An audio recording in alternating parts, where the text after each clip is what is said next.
اور وہ وقت بھی یاد کرنے کے لائق ہے جب ابراہیم نے اپنے باپ آزر سے کہا تھا، تم کیا بتوں کو معبود بناتے ہو؟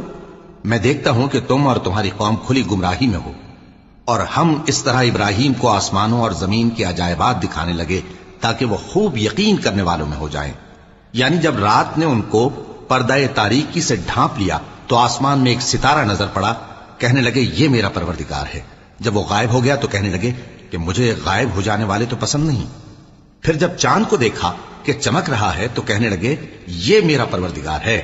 لیکن جب وہ بھی چھپ گیا تو بول اٹھے کہ اگر میرا پروردگار مجھے سیدھا رستہ نہیں دکھائے گا تو میں ان لوگوں میں ہو جاؤں گا جو بھٹک رہے ہیں۔ پھر جب سورج کو دیکھا کہ جگمگا رہا ہے تو کہنے لگے میرا پروردگار یہ ہے، یہ سب سے بڑا ہے۔